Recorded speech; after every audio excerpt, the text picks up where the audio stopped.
Hi, this is Chris at Clever Unicorn Games and the Unicorn Collective, back with another interview. Today I have with me Joshua Bryan, designer of Crimson Woods. How you doing today, Josh? I'm great. How are you? Yeah, not too bad. It's not a bad day today here. What is it that you like to do with your spare time when you're not playing and designing games? Oh, so before the COVID situation and now just getting ready to roll back into things, thankfully we do spend a lot of our time on the baseball field. My son, who is 15 years old, he plays baseball through the local high school and through a little junior league, and he got it all taken away from him for high school, but thankfully junior league they just started coming back, and we actually have our first game today. So that's going to be great. But that's what we usually typically do when we're not playing board games or designing. When you are playing board games, what is the favorite board game that you like to play? Ooh, that's tough. Uh, so I'm looking over at my stack of games right now.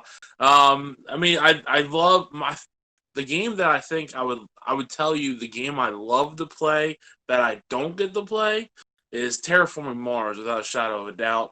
I have a play group. I've played it numerous times, and I have a play group that I tried to show it to them at one convention, and they just looked at me and they were like, "This is too much. We can't do this right now."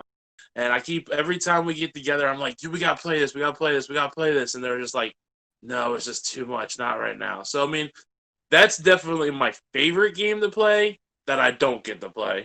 But I would say the game that I get to play that is my favorite would be without a doubt Hero Realms or Star Realms, anything within that White Wizard family. I love all of them.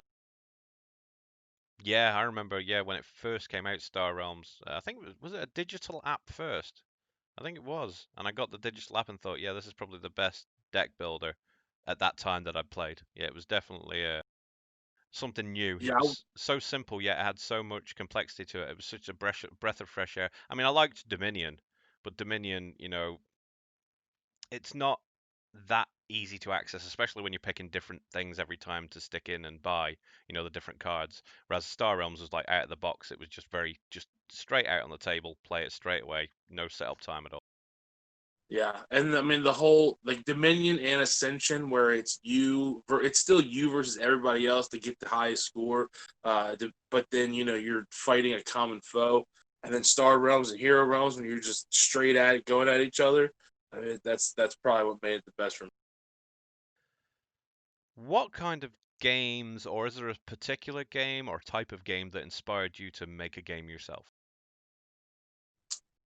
Well, the way with Crimson Woods, the way it all started rolling was I was actually working on a card game at the time it was called Unicorn Poo, and it was just it's still something on the back burner that hopefully we'll address somewhere down the road.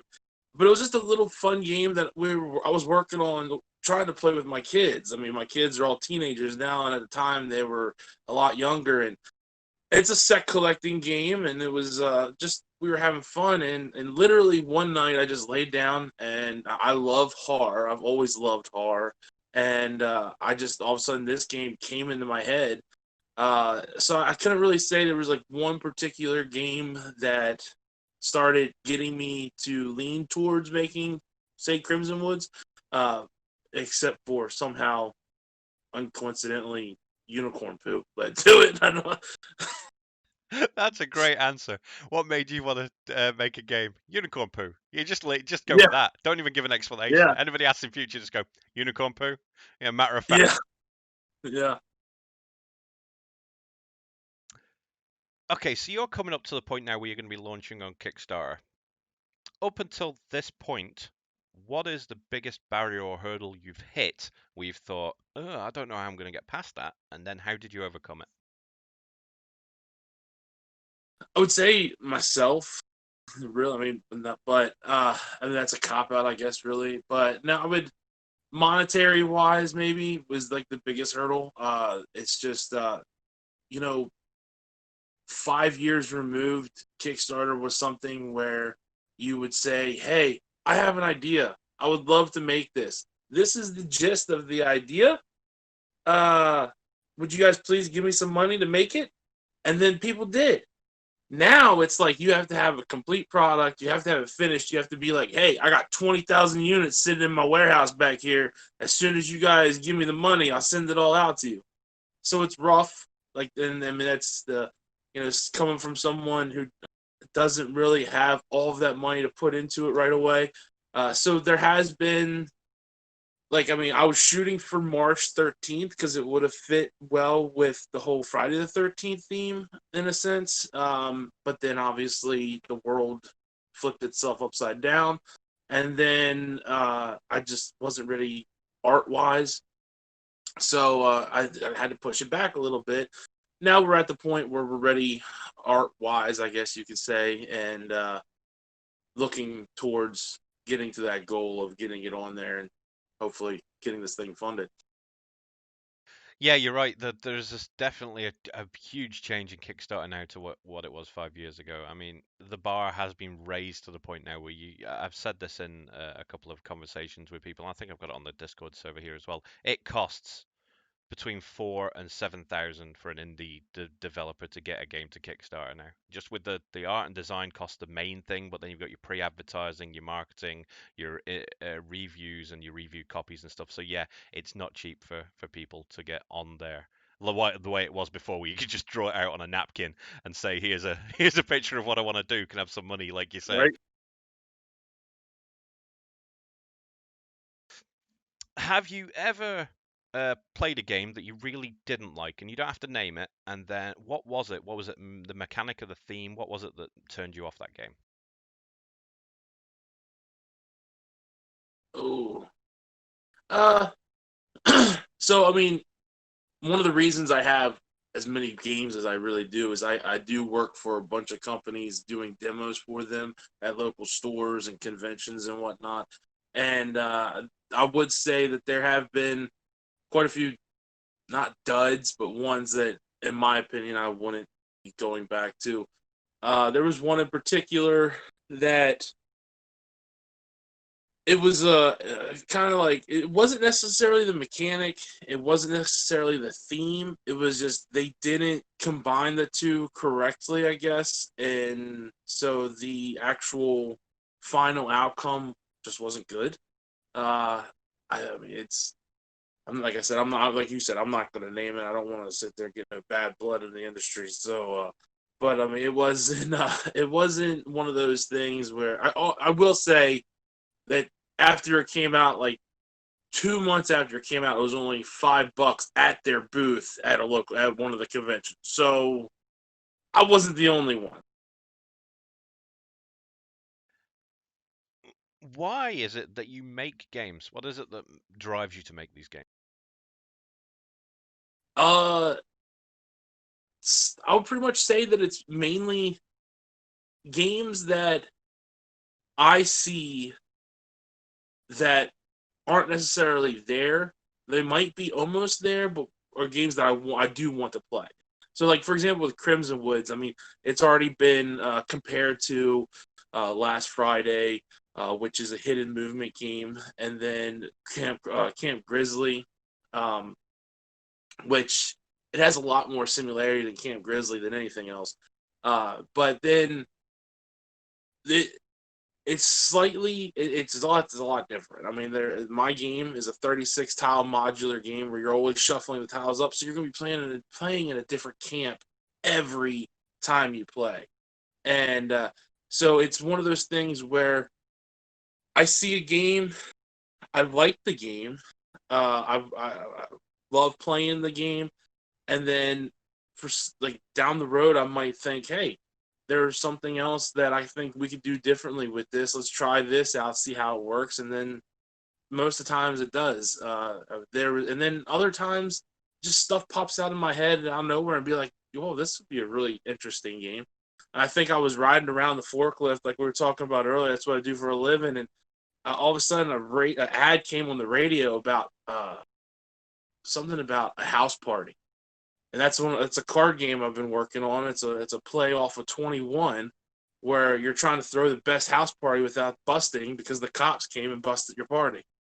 So I mean, it just stuff just pops in my head every now and then. I got that problem with everything games. That sounds really interesting. That's good as well, because that's another kind of an 80s sort of cliche thing as well, isn't it? With the like the horror movie, the way your Yeah. game is set, right, and then the house party thing. That's kind of an 80s movie sort of thing as well. So I think I see where your mind goes to. Was the 80s a big decade for you when it comes to movies? Well, I mean, movies. Yeah, I was born '83, so I mean, I guess, I mean, that it was definitely once I got to like that '90s era, whatnot, when I was old enough to really remember movies. Yeah, I mean, I do. I was born in that era, that decade, but I definitely relate to that decade with all the movies and toys and whatnot. So, No, I was born in '80, so just a few years before you. And yeah, it's like, even in the '90s, we still watched a lot of '80s stuff. You know, oh yeah, because yeah, the '90s didn't really get it right. I mean, '80s was it was the glory decade for movies and things. They don't make anything like that anymore. oh no. So, how has the state of the world at present changed the way that you're designing games or working on Crimson Wood? Not really changed too much. My artist is actually based in the UK. So me and him conversing is usually how it is anyway. I'm working with, well, I guess I'm working with Gameland, not Game, yeah, Gameland, for the actual manufacturing of the game. So, you know, when everything happened was right when I was getting my quotes from them. So that all of a sudden got shut down, because they were already shut down for the Chinese New Year, and then next thing you know, they shut down for a month or two, and then after that, conversation picked back up just fine. So I mean, as far as like conversing with them and conversing with my artists, nothing really has changed because it's always been emails, text messages, messenger, stuff like that. I was considered essential over here, so I'd never got any like downtime, free time. It's been constantly working, so it's still just been pretty much the same as far as trying to put in as much time to build the community, to try to get the word out all over, and to tweak whatever I needed to tweak. As we were talking about before we started the interview, I play other games. I'm in communities with other different types of games, and I did probably right before the whole situation took off some time from playing all those type of games and just sat down and said, okay, I need to hammer everything out that is needs to be hammered out extensively and have it to where I want it, and then we'll go from there. Any tweaking or anything else like that. I would say the only thing that it has really affected was uh, I had a whole lineup of cons that I was going to try to attend, and obviously they all got shut down. And then Tabletop Simulator. I mean, I have it up on Tabletop Simulator now. Just got done having a friend of mine knock out a script for it so it looks nice and fluid. So uh, that's probably the only real thing. I'll stick a link for that in the video because we have a lot of watchers who use Tabletop Simulator. So I use it quite a lot myself, and I'll stick a game up there for people sometimes as well. It's been invaluable actually for the past 2 or 3 months for playing games. Oh yeah. What would you say is one piece of advice that you would give to a new designer coming into this? What would you say to that person as they come into the business? you you're always going to be afraid. Don't I mean I'm not going to sit there and say don't be afraid, because I know there's been countless times that I've just sat here with my notebook, trying to sit there and think of what needs to be done, what needs to be worked on, and my mind just starts going, why am I doing this? And it's going to happen. Without a shadow of a doubt, it's going to happen. Don't be afraid to be afraid, and don't get discouraged from being afraid. You're going to. It's one of those things where it's always learning. You're always going to be learning. 5 years down the road from now, everything's probably going to be completely different than what it is now.